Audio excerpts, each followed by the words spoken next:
tiennes debout et que tu sois un participant. Que tu ne sois pas là en train d'observer seulement les choristes, mais que toi-même tu participes.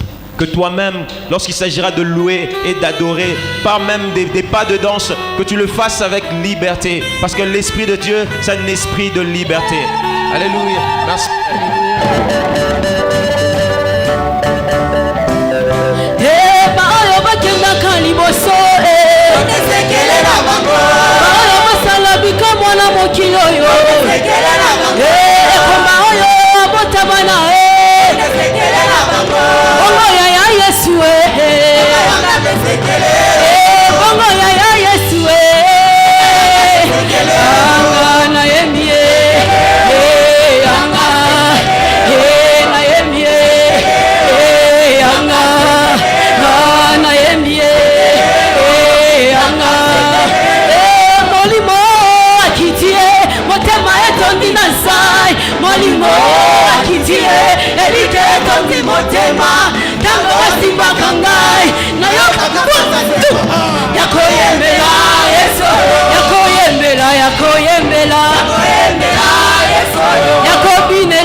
Bien-aimés dans le Seigneur, bonjour.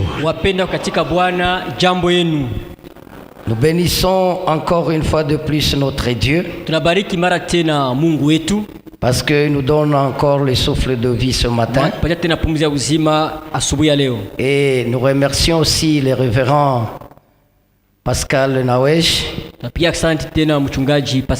qu'il a accepté que toute la semaine ici soit dédiée à l'éducation chrétienne. Révérend, que Dieu vous comble de toutes ses grâces. Nous remercions aussi le collège des anciens et des différents serviteurs qui sont autour du révérend pour l'avancement de son œuvre. Nous remercions aussi les jeunes. Que Dieu vous bénisse. Vous avez bien chanté.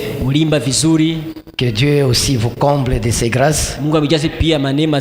Je bénis aussi nos frères et sœurs de l'école du dimanche qui ont bien chanté aussi. Nous bénissons aussi toute l'assemblée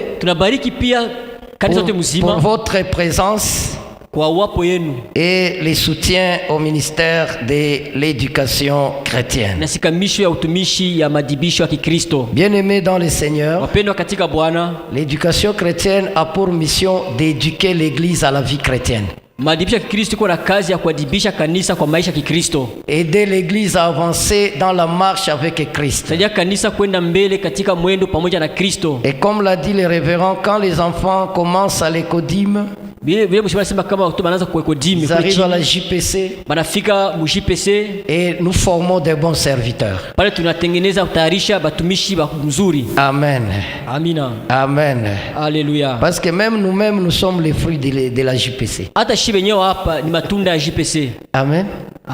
Moi, je suis à la JPC depuis 16 ans. Et jusqu'aujourd'hui, je suis à la JPC. Je suis membre du comité restreint de la station. J'ai commencé très bas là à la JPC et nous sommes en train de monter. Même les révérends avant qu'ils ne soient même pasteurs, je les voyais toujours aussi assidus. Amen. Amina. Que Dieu nous bénisse. Sans plus tarder, nous allons ouvrir nos Bibles. Nous allons faire des lectures. Le premier lecture, nous allons les trouver en Éphésiens chapitre 4, versets 20 à 24. Nous lisons au nom de Jésus. Mais vous, ce n'est pas ainsi que vous avez appris Christ.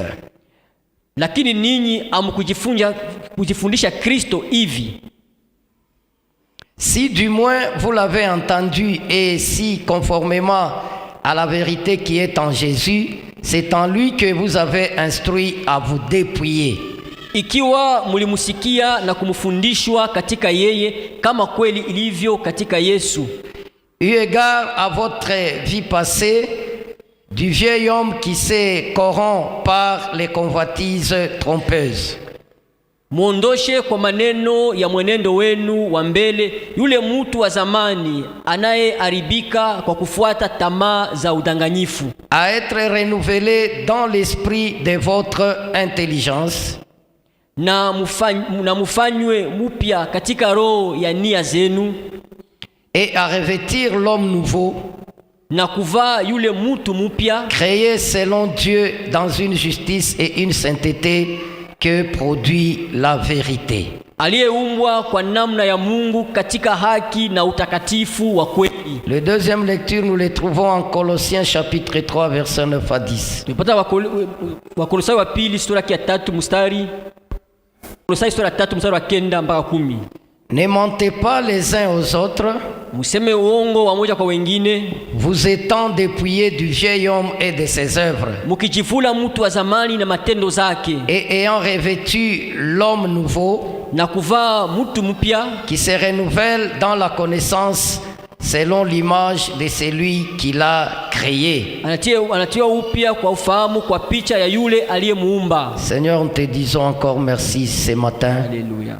Parce que tu nous donnes l'opportunité de nous tenir devant ton peuple saint, une assemblée de fidèles choisis par toi.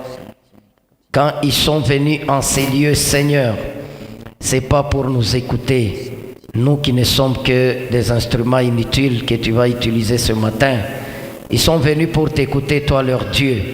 Père, je voudrais que tu nous donnes une nouvelle onction ce matin, et que tu puisses être avec nous dans le nom précieux de Jésus. Amen. Est-ce qu'on peut acclamer pour la parole de Dieu?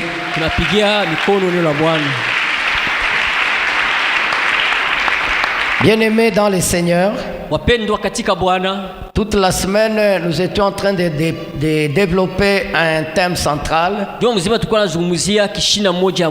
que nous avons tiré en Galates chapitre 5 verset 16,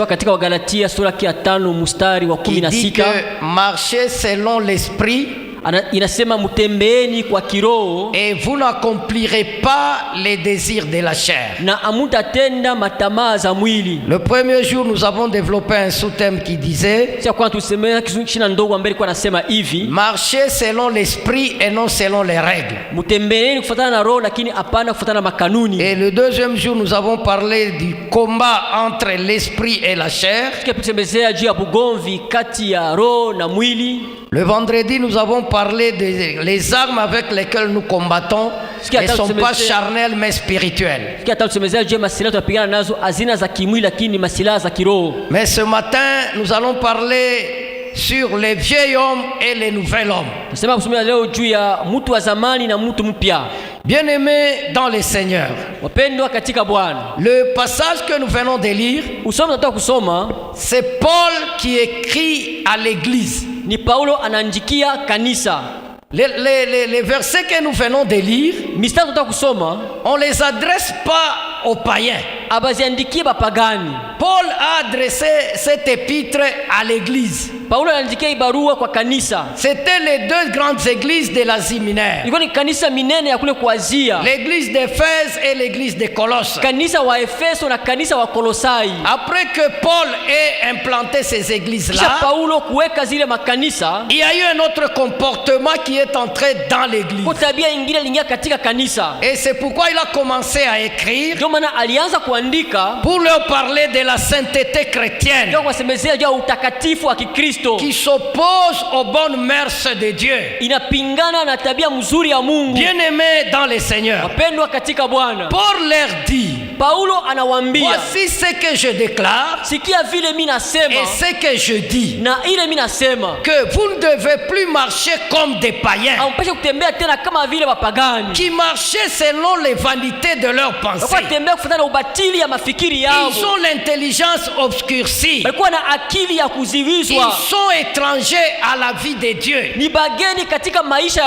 à cause de l'endurcissement de leur cœur. Et ils ont même perdu les sentiments. Ils se sont livrés à plusieurs espèces d'impureté.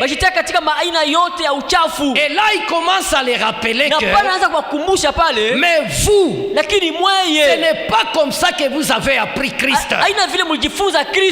En ce qui concerne votre manière de vivre, d'avoir dépouillé les vieils hommes, les vieils hommes qui se corrompent selon les convoitises trompeuses, et d'être renouvelés dans l'esprit de votre entendement, et d'avoir revêtu les nouvel homme. Et il continue en Colossiens, il leur dit, comme vous avez déjà dépouillé le vieil homme, ne mentez pas les uns les autres, mais soyez dépouillés. Bien-aimés dans le Seigneur, l'expression vieil homme, il se trouve 3 fois dans la Bible. C'est Paul qui prononce ces mots, les mots vieil homme, c'est-à-dire un homme ancien. Il le prononce aussi en Romains chapitre 6 verset 6. Là il dit que notre vieil homme a été crucifié avec Christ. Et dans le 2 versets que nous venons de lire, c'est là où il est question d'avoir dépouillé le vieil homme. Quand on parle du vieil homme, c'est parce que quand l'homme est né dans ce monde, l'homme à la naissance n'a pas une nature spirituelle. Il naît avec une nature naturelle, c'est-à-dire les péchés naturels. Alors la parole de Dieu bien-aimé met l'accent sur le fait que le salut n'est pas une amélioration du vieil homme. Le salut, ce n'est pas améliorer le vieil homme. Okovu ina kuendelesha mtu wa zamani. Quand quelqu'un est sauvé, wakati mtu anaokolewa, c'est-à-dire le vieil homme doit partir. Sema mtu wa zamani anapaswa kuondoka. Mais le salut, lakini okovu, c'est la création d'un nouvel homme. Ni kuumba mtu mpya. C'est pourquoi la Bible dit, Biblia inasema, si quelqu'un est en Christ, kama mtu katika Kristo, c'est une nouvelle création. Ni kiumbe kipya. C'est-à-dire un nouvel homme. Mtu wa sasa. Le salut, ce n'est pas améliorer l'homme ancien. Okovu inasema kutengeneza mtu wa zamani. Le salut, ce n'est pas okovu haina. Quand quelqu'un a eu le salut, wakati mtu alipata okovu, je peux donner un exemple terre à terre. Napata mfano mmoja wepesi. Il prenait un casier de bière. Alikuwa anakunywa casier moja ya pombe. Maintenant il en prend 6. Hapa anaanza kunywa 6 sasa. Ou bien il en prend 4. Anaanza kunywa 4 sasa. Et puis il dit que j'ai amélioré. Nilitengeneza. Non non. Hapana. Ça c'est pas le salut. Ile na okovu. Ça c'est une amélioration. Ile ni matengenezo. Et c'est comme ça que ndio hivi sasa les gens vivent dans l'église. Batu wanaishi mkanisa. En améliorant l'homme ancien. Tuwatengeneze ule mtu wa zamani. Au lieu de devenir de nouvelles créations. Parce que la Bible dit, si quelqu'un entre en Christ, c'est-à-dire si quelqu'un est sauvé, il est devenu une nouvelle création. Bien-aimé dans le Seigneur, dans les versets cités si haut, le seul passage où l'expression qui est utilisée est créé. Il est créé selon Dieu. Il est créé selon l'image de celui qui l'a créé. Bien-aimé dans le Seigneur, le christianisme introduit donc une nouvelle création. Donc Christ et les siens font partie. Le christianisme, quand il est venu, bien quand nous vivons dans le christianisme, le christianisme nous introduit dans une nouvelle création. On ne reste pas les mêmes. Donc dans la nouvelle création, c'est là où il y a Christ et nous ses siens. Nous sommes dans cette nouvelle création. Nous ne restons pas les mêmes. Nous ne restons pas les hommes anciens. Bien-aimés dans le Seigneur, regardez même l'histoire de Jésus et de Nicodème. Quand Jésus parlait en face de Nicodème, Nicodème ce n'était pas n'importe qui. Nicodème c'était un homme grand en Israël. Nicodème était un docteur de la loi. Nicodème était un homme pieux. Nicodème était un homme moral. Nicodème était un homme théologien. Un grand théologien. Quelqu'un qui enseignait les autres. Quelqu'un qui était respecté.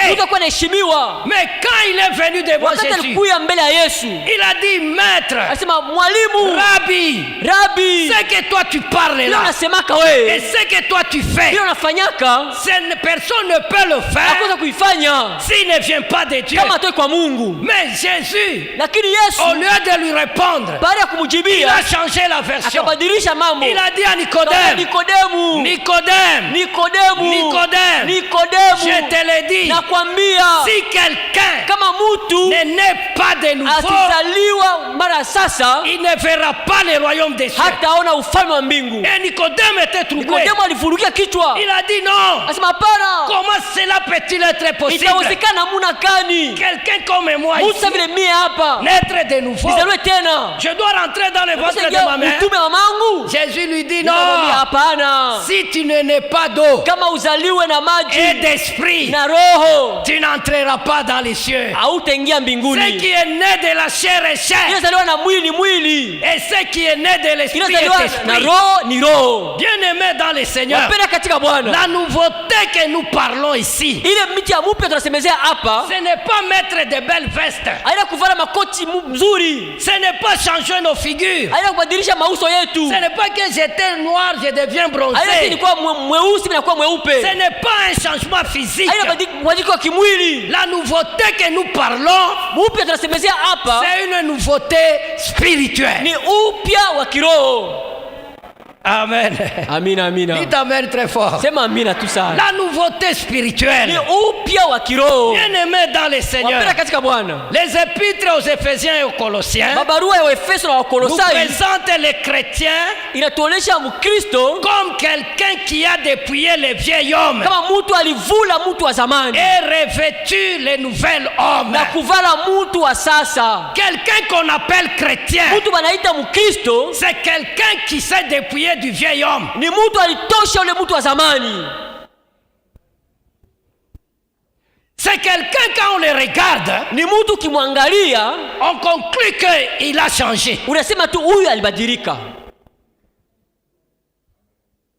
C'est quelqu'un, quand il est à la maison, Ni mtu kama kumulango, quand la femme le regarde, wakati bibi anamwangalia, elle entre dans la chambre, anaingia mchumba, elle dit, anasema ah Seigneur, oh Bwana, que la gloire te soit rendue. utukufu kupewe. Parce que cet homme, Juu huyu bwana huyu il a changé. anabadilika.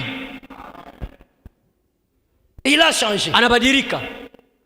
C'est ça, être chrétien. Ndio ile kwa Mkristo. Être chrétien, c'est enlever le vieil homme. Kwa Mkristo ni kutosha ule mtu wa zamani. Parce qu'aujourd'hui, bien aimé, Kwa sababu leo wapendwa, les gens sont dans les églises, watu wiko makanisa mais qui ne changent pas. ili wabadilike. Eh, bien aimé, Wapendwa, ce matin, je te lance un message. na kutumia ujumbe, Évitez de vieillir dans l'église. epuka kwa mkanisa, Non, de vieillir dans ya l'église kuwa mzee mkanisa, sans changer. kuzeeka mkanisa bila kubadilika.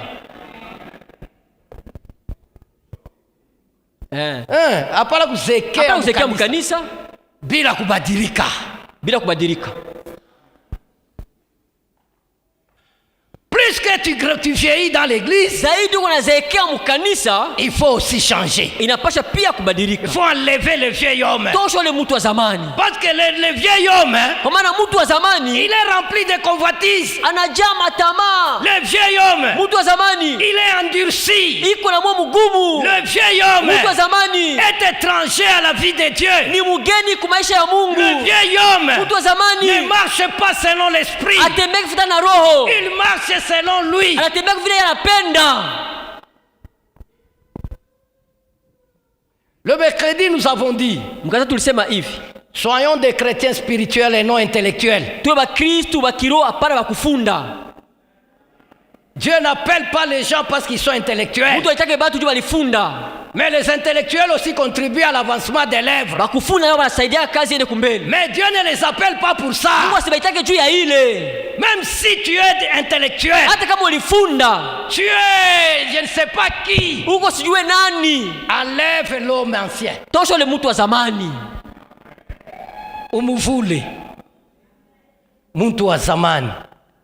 Vie homme. Et ça fera de toi un bon chrétien. Itafanya uwe unakuwa Mkristu mzuri. Bien-aimé dans le Seigneur. Wapendwa katika Bwana. Les termes employés sont ceux qu'on utilise pour un vêtement.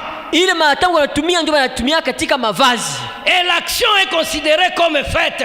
Na ile tendo inaonekana kama vile binapasha kuwa. En ce qui concerne votre première manière de vivre, Ila tafutazamia namna ya kwanza ya kuishi, d'avoir dépouillé l'homme ancien ya kuvula ule mtu wa zamani et d'avoir revêtu l'homme nouveau. na kuvaa mtu mpya. Le vêtement est le symbole de ce qui se voit, Mavazi ni alama bila kana macho. de ce qui se pratique. Ile banatumia C'est ça le vêtement. ndio mavazi. Ah, moi, quand c'est comment encore les noms?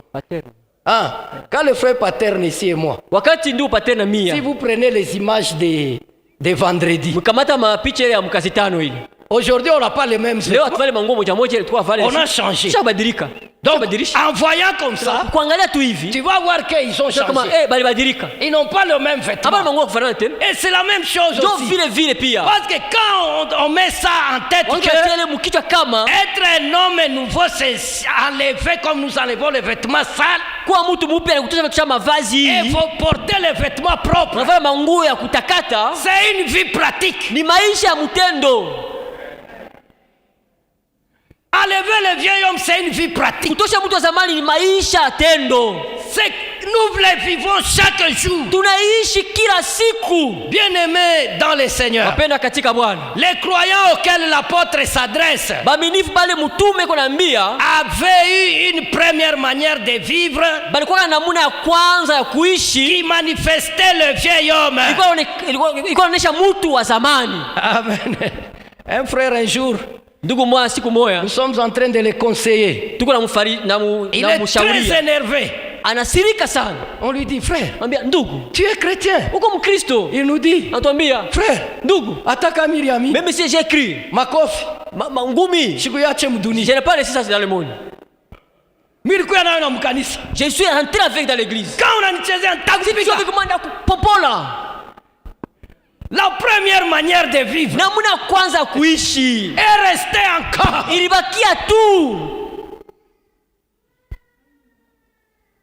Est resté.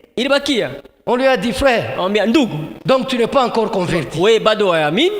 Parce que si tu as amené tes coups là, même dans l'église, donc tu n'es pas resté, tu es encore dans le monde. Bien-aimés dans le Seigneur. Maintenant, quand on est converti, ils avaient revêtu le nouvel homme. Ils devaient marcher d'une manière que montre ce nouvel homme-là. Il ne faut pas montrer votre nouvel homme seulement quand vous êtes à l'église. Non. Ne soyons pas conformes au monde. Ne marchons pas comme les gens du monde. Parce que Jésus lui-même a dit que Père, je prie pour eux. Parce que ils sont dans le monde, mais ils ne sont pas du monde. Nous sommes dans le monde, mais nous ne sommes pas du monde. Nous devons être convertis. Et nous devons marcher d'une manière du nouvel homme. Il ne faut pas quand les gens nous regardent, les œuvres de l'homme ancien se manifestent encore en nous. Non.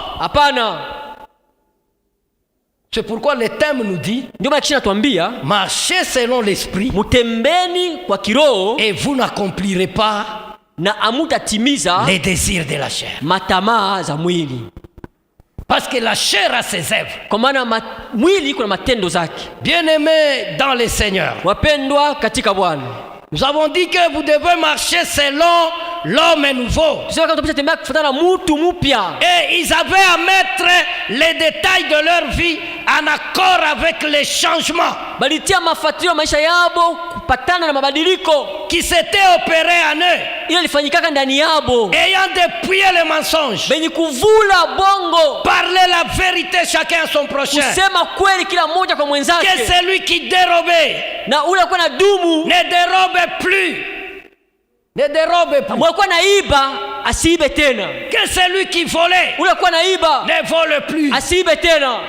Celui qui escroquait n'escroque pas. Celui qui mentait ne mente pas. Celui qui était orgueilleux cesse l'orgueil. Parce que l'orgueil, bien-aimé dans le Seigneur, a fait tomber les grands hommes de Dieu.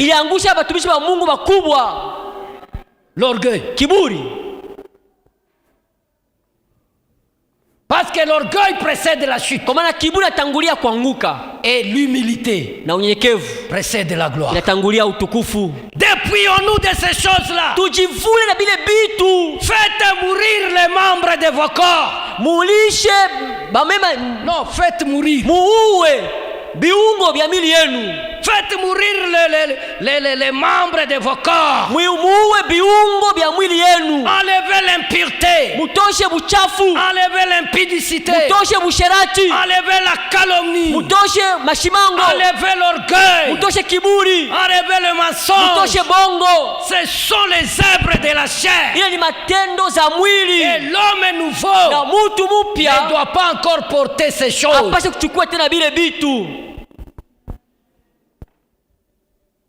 Bien-aimé, que Dieu vous bénisse. À propos de revêtir, citons encore 2 autres passages qui expriment la même vérité. Galates chapitre 3 verset 27 qui dit: car vous tous qui avez été baptisés par Christ, vous avez revêti Christ.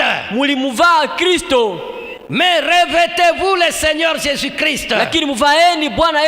Romains chapitre 13 verset 14. Les 2 expressions, vous avez revêtu et revêté, ne s'opposent pas. Elles se complètent. C'est-à-dire quoi? Car vous avez été baptisés pour Christ. Comme vous avez été baptisés pour Christ, revêtez-vous de Christ. Quand tu revêts Christ, on va commencer même à te dire que c'est ouais là on a exagéré.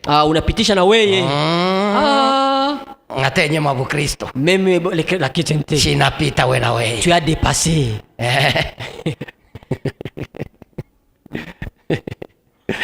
Amen. Amina. Amen. Alléluia. Maintenant, quand les gens te voient comme ça, ils te disent que tu n'es pas normal. Et pourtant, c'est eux qui ne sont pas normaux. Toi tu es normal parce que tu as revêtu Christ. Quand tu es revêtu de Christ, tu ne te conduis pas toi-même. C'est Christ qui te conduit. C'est pourquoi Paul dit: si je vis, je ne vis pas par moi-même. Je vis parce que Christ est en moi. Et quand Christ est en moi, rien d'autre ne peut me conduire si ce n'est que lui. Et quand les gens me regardent, qu'ils voient Christ en moi.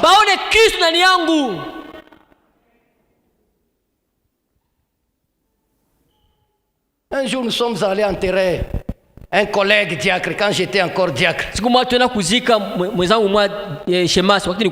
Nous arrivons au cimetière, nous voulons faire le culte. Nous disons, oh, c'est le temps du culte. Un de ses plus beaux frères, qui était celui qui organisait même les deuils là, nous pose la question: Christ. Il était chrétien.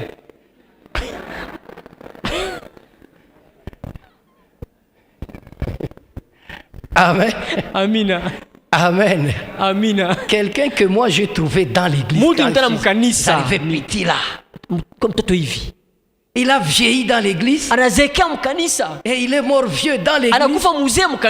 Mais le jour de l'enterrement, on nous pose la question: est-ce qu'il y a quoi mon Christ? Il était chrétien. C'est-à-dire quoi? Quand les gens le voyaient, il n'avait pas revêtu Christ. Parce que beaucoup de gens dans nos églises, ils croient que faire le ministère, c'est ça être chrétien. C'est pas ça. Même jeunes frères et jeunes sœurs, quand vous chantez là, c'est pas ce qui fera de vous des chrétiens.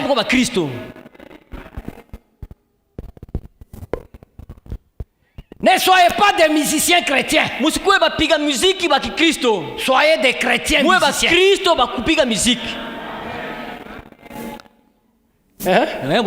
Je crois que vous avez bien compris ça. Ne soyez pas des musiciens chrétiens. Soyez des chrétiens musiciens. Les gens qui sont d'abord convertis, batu kwanza basha kugeuka na kuamini, après ils chantent. Kisha banaanza kuimba. Pas les gens qui ne sont pas Apana convertis, batu abageuka, mais qui chantent les paroles de la Bible. biko naimba misemo mu Biblia. Et demain quand on lui pose, il dit, je suis un artiste musicien chrétien. Niko musanii wapiga nyimbo wa Kikristo. Est-ce que dans l'église il y a les artistes musiciens chrétiens? Dans l'église il n'y a que les adorateurs. Les gens qui adorent Dieu en esprit et en vérité. Un point, un trait. Kunaisha nukta basi. Revêtez Christ. Vaeni Kristo. Revêtez le Seigneur. Vaeni Bwana. Ces passages font ressortir le lien étroit qu'il y a entre notre vie nouvelle et Christ. Hii usomi naonesha ili mapatano ambayo inakuwa katika maisha yetu ya mupya na Kristo. Et revêtir le nouvel homme. Na kuvaa mtu mupya. C'est en d'autres termes et clair revêtir Christ. Kumisemo ingine ya wazi tena ni kuvaa Kristo. Quand on dit revêtir un nouvel homme, c'est revêtir Christ. Kuvaa mtu wa sasa ni kusema kuvaa Kristo. Est-ce qu'il y a-t-il différence entre le vieil homme et la chair? Je, kuko achanisho kati ya mtu wa zamani na mwili? C'est une question que nous nous posons. Il n'y a pas tellement de différence. Hakuna tofauti kabisa. Tout d'abord, les choses qui nous sont dites l'un de l'autre sont très proches. Bitu ambao wanasemezea moja kwa mwingine kisha kufanana. La première des choses, kitu cha kwanza, le vieil homme, mtu wa zamani, aussi bien que la chair, kama vile mwili, sont caractérisés essentiellement par les convoitises. Hali yayo kabisa ni tamaa na kutamania. Et le vieil homme na mtu wa zamani et la chair na mwili, ils ont un point commun. Biko na nukta moja kufanana. Les convoitises. Anasa, tamaa. Le vieil homme vit dans la convoitise. Mtu wa zamani anaishi katika tamaa. La chair aussi est dans la convoitise. Mwili pia katika tamaa. C'est-à-dire quand on parle vieil homme, bakisemezea juu ya mtu wa zamani, derrière le vieil homme il y a la chair. Kumwoga mtu wa zamani pako mwili. Qui l'accompagne toujours. Ambaye anamsindikiza kila mara. Et qui montre des convoitises. Na kuonesha anasa au tamaa. Deuxièmement, bien-aimé. Kia pili wapendwa, notre vieil homme mtu wa zamani a été crucifié avec Christ. Alisulubishwa na Kristo. Et ceux qui sont du Christ, non, ceux qui sont du Christ ont crucifié la chair. Amen. Amina. Amen. Alléluia. On nous dit que le vieil homme a été crucifié avec Christ. Et ceux qui sont de Christ ont déjà crucifié la chair. Si la chair n'est pas crucifiée, bien-aimé, l'église sera un centre folklorique. Folklorique. Chacun marchera comme il veut. Il fera ce qu'il veut. J'ai appris quelqu'un dire, chez le pasteur tulikuwa naye alikuwa wa bien. Le pasteur qu'on avait, c'était un bon pasteur. Anaanza kutuacha tu kufuata mambo yetu shebe wenyewe. Il nous laissait la liberté de faire ce que nous voulons.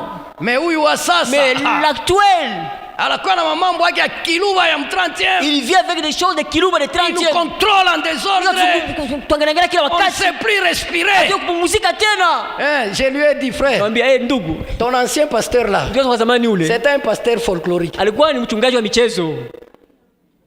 Maintenant, vous avez un pasteur. Parce que si un pasteur ne suit pas la vie spirituelle de ses fidèles, on va l'appeler pasteur.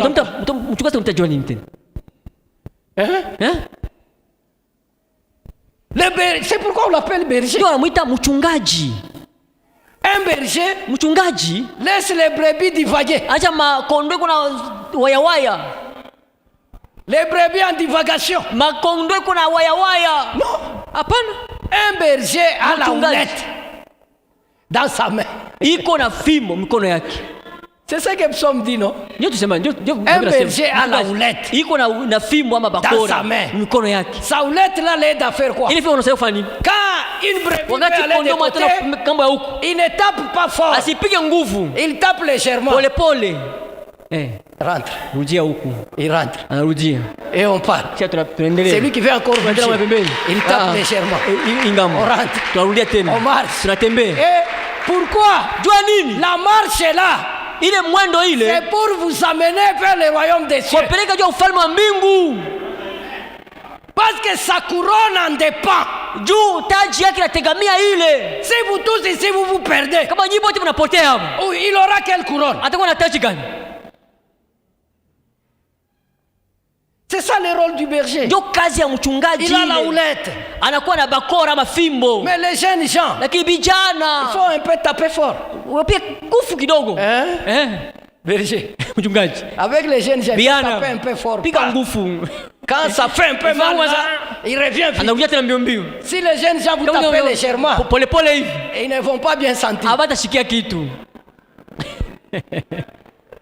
Est-ce qu'on peut acclamer pour les seigneurs?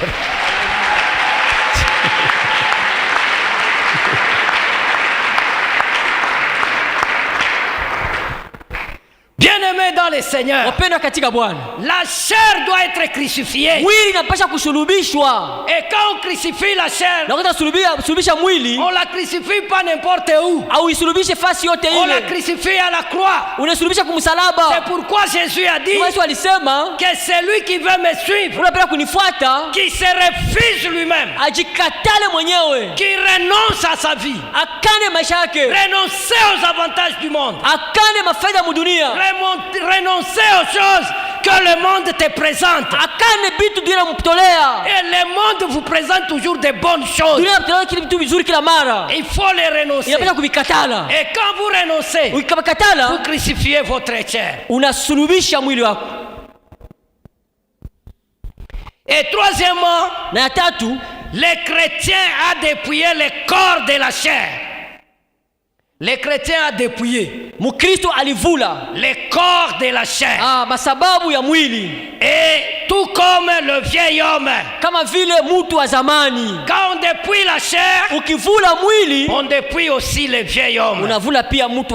Bien-aimés dans les seigneurs, les expressions le vieil homme et le nouvel homme paraissent évoquer et mettre en contraste.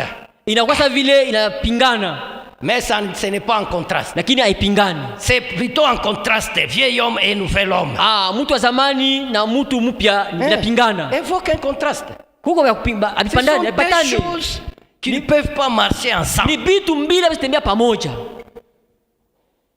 Oh, je suis chrétien charnel. Il n'y a que deux possibilités. Soit tu es charnel, soit tu es spirituel. Un point, un trait. Comment tu peux être chrétien en même temps charnel?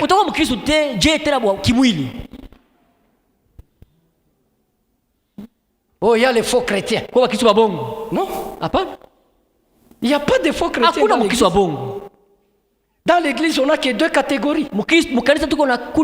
Soit vous êtes chrétien, soit vous êtes païen. C'est ce que Paul dit. Je vous déclare ces choses, que vous ne devez pas plus marcher comme les païens. Donc il a vu le comportement païen dans l'église d'Éphèse. Il a vu dans l'église d'Éphèse des païens. C'est pourquoi il leur dit ne marchez pas comme les païens. Il veut qu'on marche comme des chrétiens. Bien-aimés dans les seigneurs, l'homme que j'étais, fils d'Adam, sans Christ, et l'homme que je suis devenu maintenant, né de nouveau et né de l'esprit. Dans le temps, c'est vrai, j'étais fils d'Adam, sans Christ, mais aujourd'hui je suis en Christ, né de nouveau, né de l'esprit. J'ai abandonné l'homme ancien. Amen. Amen. Tu vois, nous, quand on était encore jeunes là, moi personnellement, Amen. Amen. J'étais très colérique.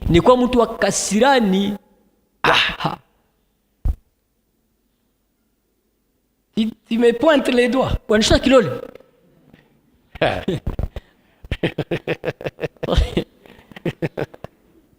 Bitawaka. Je ne me battais pas. Sikuwa napigana. Mais parler c'est. Lakini kusema tu. Quand je parle là, nikisema tu, très colérique. Na kisirani. Mais un temps, lakini wakati fulani, plus on grandit, zaidi wakomea, on comprend que il y a des choses qu'on doit abandonner. Kwa bitu ya kuacha. Aujourd'hui, même si tu parles, leo hata kama nasema, je m'énerve pas. Sitashimama tena, sirika tena. Parfois je ne réponds même pas. Zingine sitajibia na kujibia. Je regarde seulement. Na naangalia tu. J'ai compris que Dieu a fait de moi mtu alifanya mie un homme nouveau. Mtu mpya. Né de l'esprit. Mzaliwa kiroho. Et je veux que ça soit ainsi aussi pour toi. Napenda ikuwe vile pia kwako. Bien-aimé dans le Seigneur. Pendwa katika Bwana. La chair, mwili, est le terme habituel désignant la source active des convoitises. Inakuwa ni kishina kawaida ambayo nataa chemuchemu ya matamaa. Rebelle à la volonté de Dieu. Haiwezi kwa mapenzi ya Mungu. Ennemi du Dieu. Adui wa Mungu. Et qui se trouve en moi. Ça c'est Paul qui parle. Ile kondani yangu ni Paulo anasema. Romains 8:7. Waroma 8:7. Il dit que la chair, anasema mwili, désigne habituellement inataya kwa kawaida la source active des convoitises. Chemuchemu kweli ya matamaa. La chair, mwili, est rebelle à la volonté de Dieu. Inakuwa kutomboka kwa mapenzi ya Mungu. La chair, mwili, est ennemi à Dieu. Ni adui wa Mungu. Bien-aimé dans le Seigneur. Wapendwa katika Bwana. Ce terme chair est utilisé aussi pour bien caractériser notre conduite d'autres fois sans Christ. C'est ça la chair. C'est notre conduite d'antan. Sans Christ. Maintenant pose-toi la question. Depuis que tu es dans l'église. Je ne veux pas dire que depuis que tu es chrétien. Je veux dire que depuis que tu es dans l'église, est-ce que votre conduite d'antan a changé? A changé.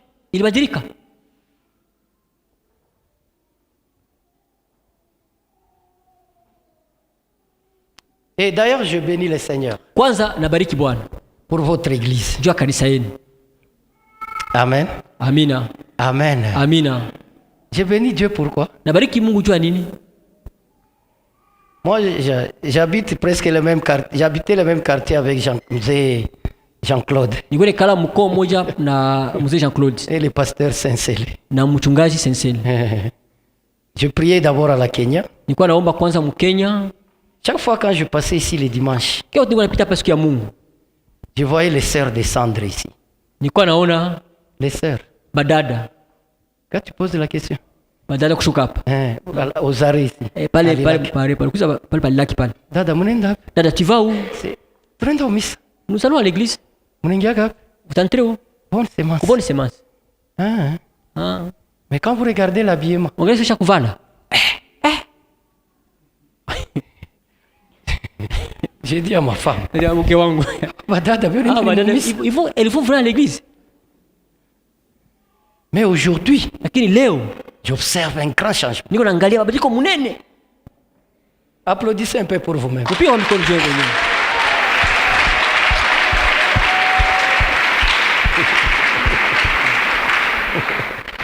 Amen. Amina. Amen. Amina. Vous ne me connaissez pas, mais moi je vous connais il y a très longtemps. Très longtemps. Toka zamani. Et on observe. Mais on voit que les choses ont changé. Vous sentez que certaines vertus chrétiennes se manifestent dans les fidèles de cette église. Se manifeste. Même dans l'habillement, c'est pas comme on observait dans les temps. Je ne le dis pas pour vous flatter. On n'est pas venu pour vous flatter. Nous sommes venus pour vous annoncer l'évangile. Même Paul disait, Hata Paulo alikuwa anasema, il disait aux gens de Corinthe, kwa watu wa Korinto, frères, ndugu, faites comme les gens de la Macédoine. mfanye watu wa Makedonia.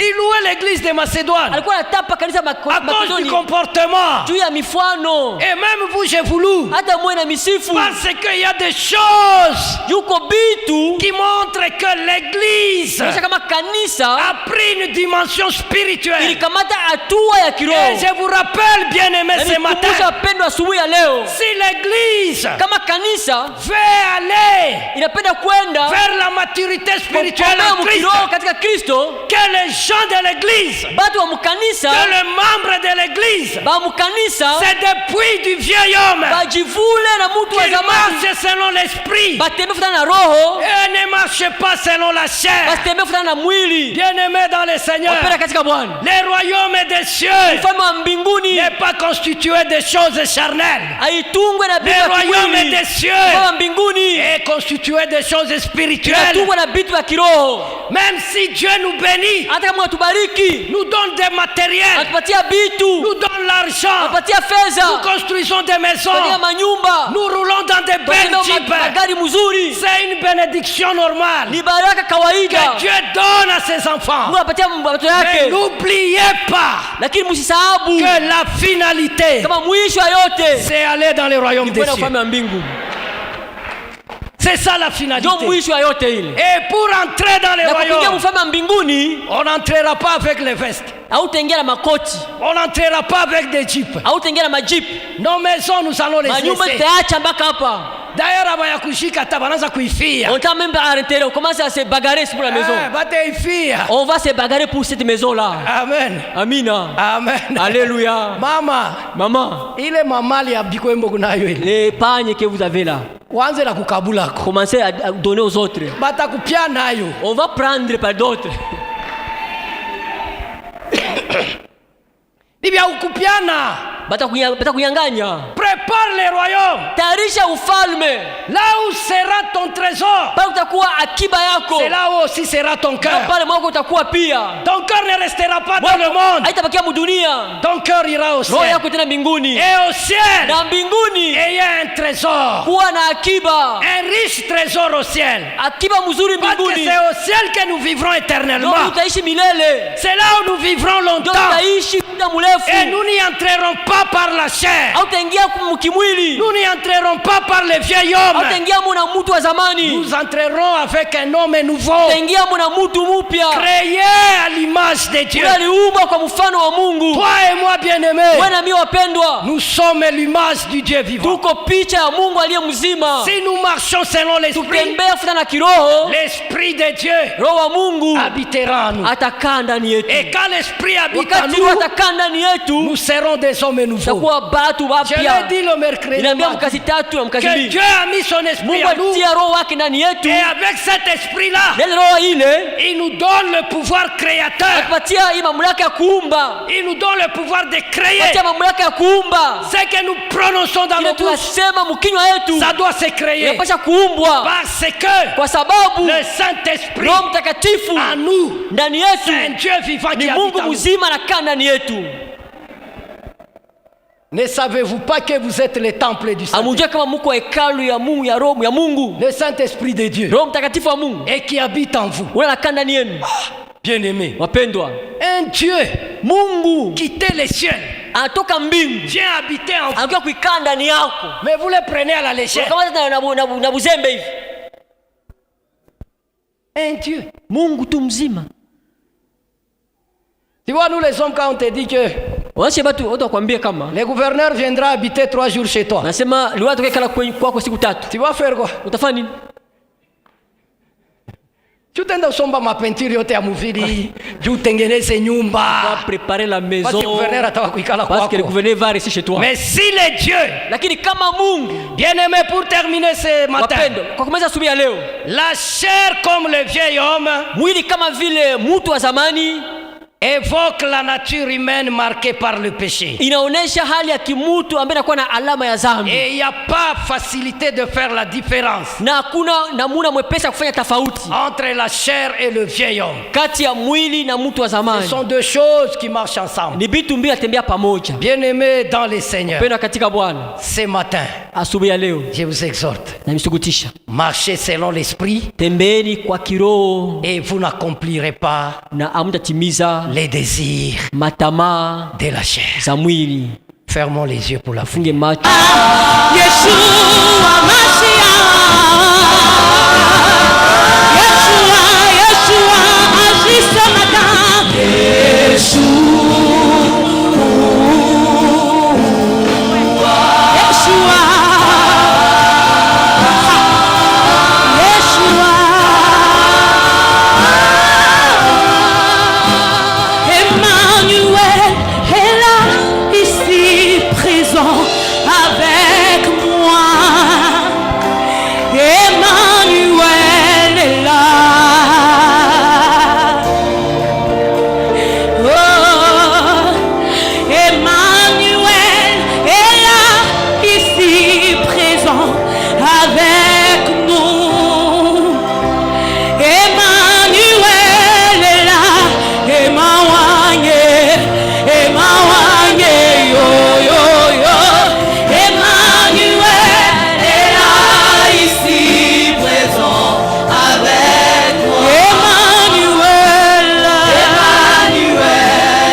Parmi nous, il est présent, Seigneur. Est-ce que tu le sens? Emmanuel. Oh, Emmanuel. Emmanuel. Yo, yo, yo. Emmanuel est là ici. Parce que tu es là, Seigneur. Nous honorons ta présence. Emmanuel. Emmanuel est là.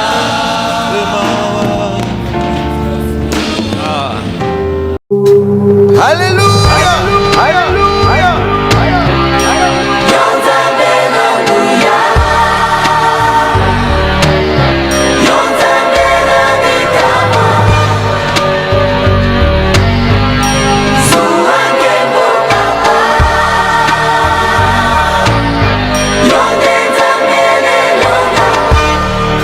Lelo ntango ebelemi ilembo nyonso emonani tala te suka ya mokili nde nyonso awa na se suki mahoma